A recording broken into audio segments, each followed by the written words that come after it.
Hey guys, Adam Winch here with Defenders USA. I want to make a video because an incredible lady on the Defenders USA Alumni Facebook group asked a pretty good question. Now I'm traveling right now, right? I was just in Oklahoma over the last 3 days going through the Master Firearms Instructor Certification course, which I passed, by the way, under Range Master with Tom Gibbons.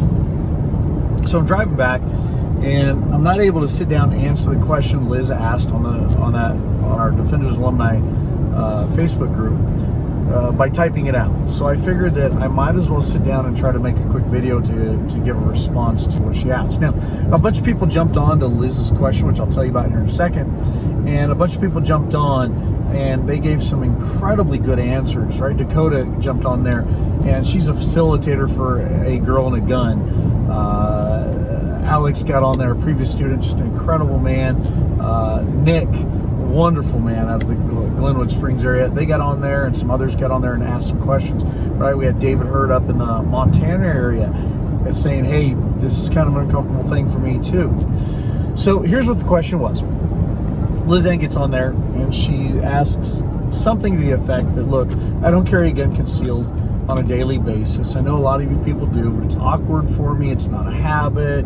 People look at me, and just how do you build that habit? How do you start doing that? She said things like, okay, I'm not very comfortable. I'm not sure, my abilities, decent, but I feel like I can do better.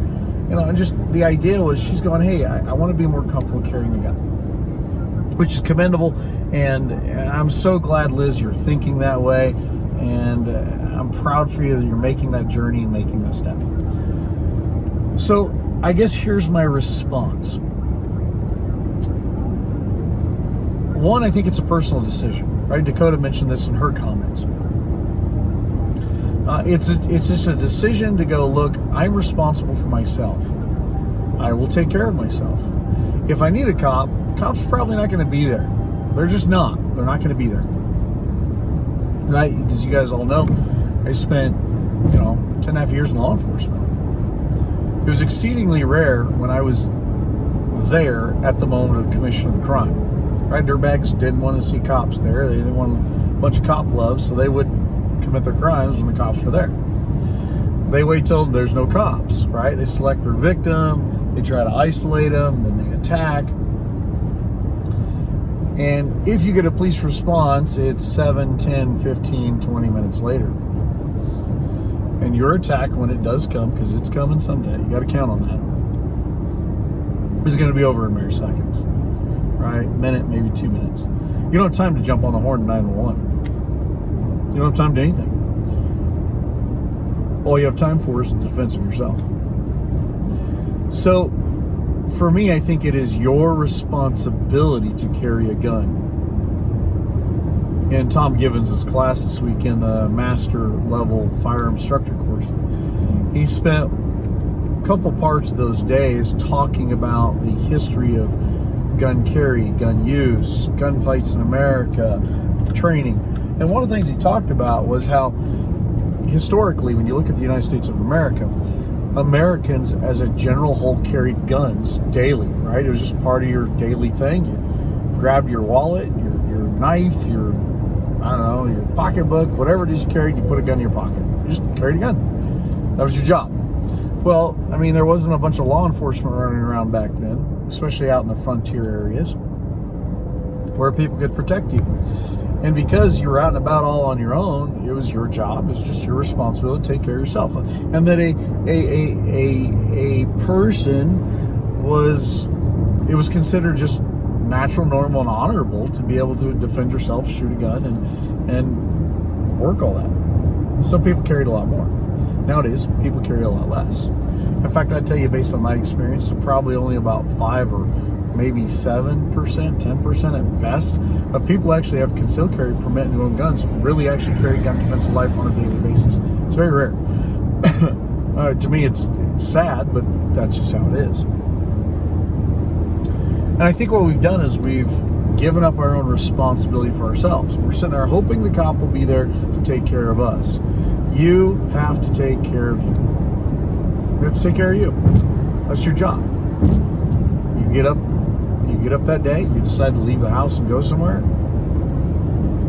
I think it's your responsibility to put a gun on, be able to use it well, carry it comfortably, so you can have it with you throughout the entire day that you're out and about, and be able to use that gun competently and skillfully in legal manners to be able to defend yourself. That's just your job. That's what you should do. I know for me, I have a legal, ethical, moral obligation to carry a gun, defense of life for myself and for those that I love. And the people I love, that crowd's pretty big. It's a big crowd. I'll bet you have a big crowd of people that you love. I'll bet too you have a big crowd of people who love you, and they need you. And if you decide not to carry a gun that day and evil decides to come visit, maybe the people who love you are robbed of you because you didn't carry a gun, defense of life. So therefore, I think we all have a moral obligation to carry a gun. We're legally able to do so. And what it comes down to is, I think it's a decision. You just decide, I'm going to carry a gun. And I understand if you do that, you're kind of giving up something. Oftentimes you give up comfort, or a little bit of comfort, because now you're suddenly strapping on some honking gun and carrying that thing around. It changes a little bit your lifestyle, how you move, the clothing maybe you wear, the places even you go. And I guarantee it's going to make you a little bit more cautious, at least at first, because you're carrying a gun. And suddenly things just get a little bit more crystal clear when you do. But it comes down to a mindset, and really I like the word heart set. It's a heart set decision that I'm responsible for myself and those that I love, therefore I'm going to carry a gun in defense of life. So, because it's on me, it's my job. And once that decision is made, that seems to just make it a lot easier. I know it did for me when I first started carrying a gun. It was a bit awkward at first. There's times I didn't carry it. It didn't feel comfortable. I felt like people were looking at me, like there was zits on my face, and they all knew it. You know, they see the big old bulge down my waistline. And it was just weird. But once I finally decided, because I realized, hey, evil exists everywhere. I don't care where you are in your social economic status. I don't care where you live. You can live in the best neighborhoods in America. Doesn't matter. Evil's gonna come. It'll come. It will come. And you have mere seconds to defend yourself. Now, once you've made that decision, realize it's coming for you someday. And you got to make that decision. It's coming. It is coming. It's coming. Once you've made that decision, you need to give it at least 3 weeks, right? You need to give it at least 21 days, a month, of you just do it. Just suck it up, buttercup, right? Get used to it. Carry that thing around. And I promise you, after a little bit, you're going to get to where you don't even notice the guns wherever you got it. On your hip, appendix carry, you won't even notice it. I'm to the point now where sometimes I forget I have a gun on that I have to reach down and touch my appendix carry gun just to verify it's even there. And I carry this honking bigger gun, right? I carry an H&K VP9. By the way, buy H&K. Oh, buy H&K. I carry VP9. It's got an optic on it. It's got suppressorized sights. It's got a little light on the front of it. And I mean, it's a big duty size weapon. I carry this thing and comfortably, and nobody even knows it's there. And I even forget it's there sometimes because it's just natural for me. But to be able to do so, to make it less awkward, several things are important. You need to have gear that is comfortable, right? So I'm a big fan of Haven Defense Company, or Haven Defense CO.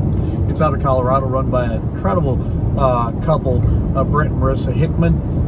This is their full-time job. They do it right out of their home. They have incredible machinery, and they skillfully build some really good, comfortable holsters. I love their holsters. I understand I get nothing from them. I'm not sponsored by them, but they're dear friends, and they just make good gear.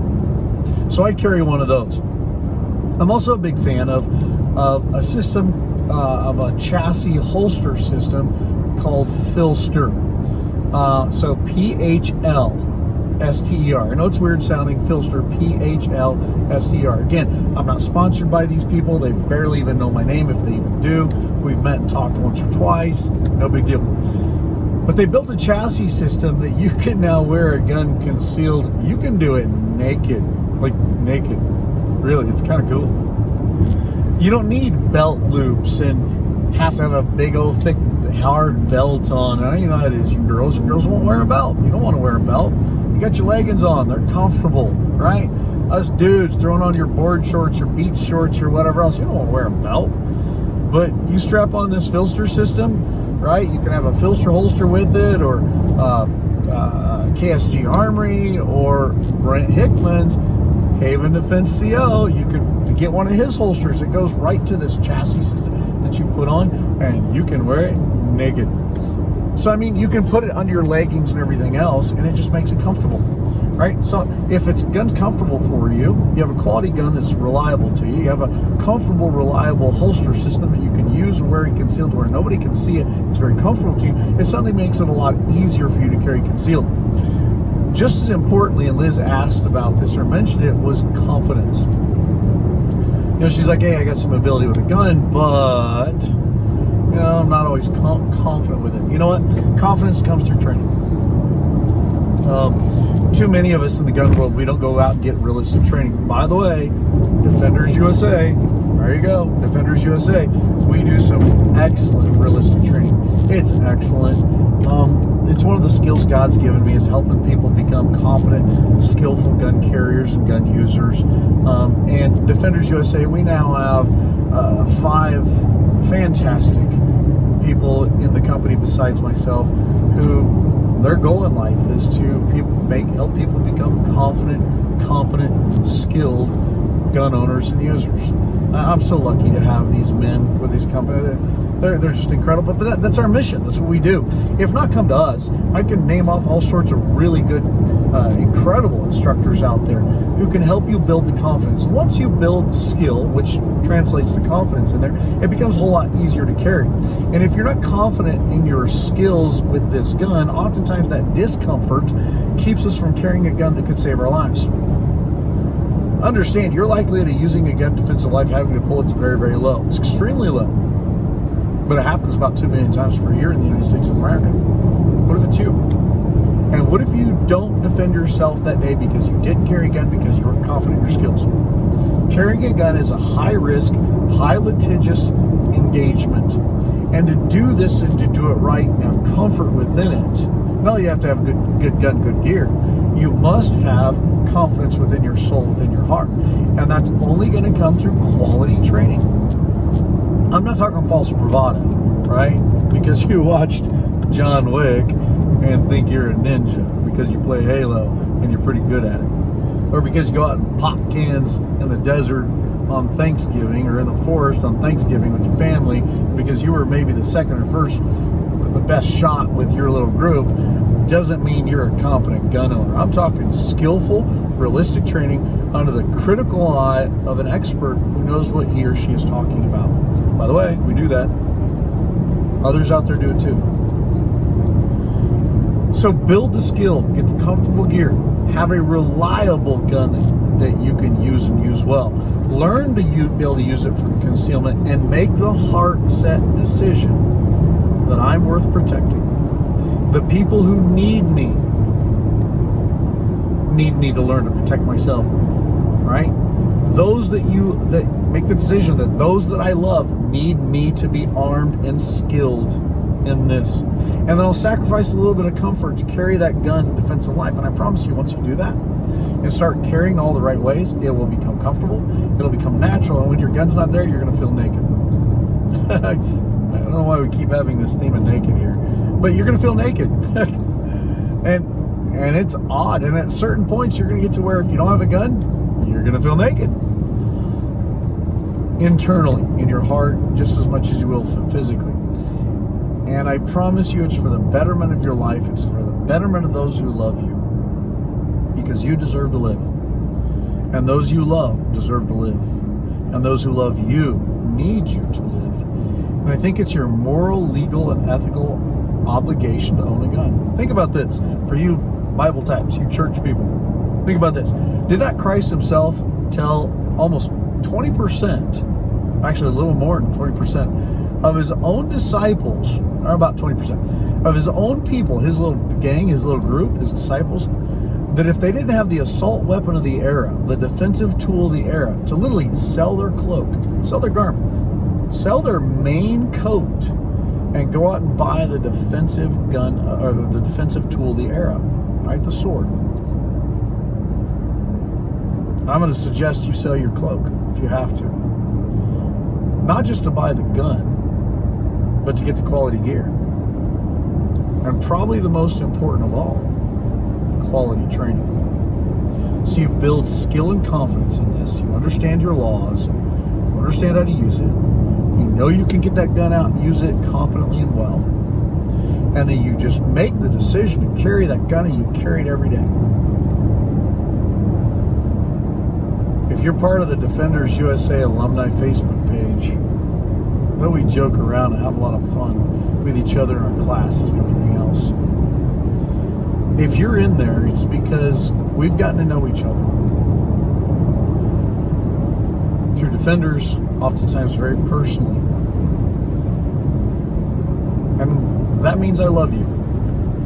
And I don't want the people I love to forfeit the day that they need to defend themselves simply because they weren't carrying a gun. I've had to help or see friends go into body bags or into hospitals.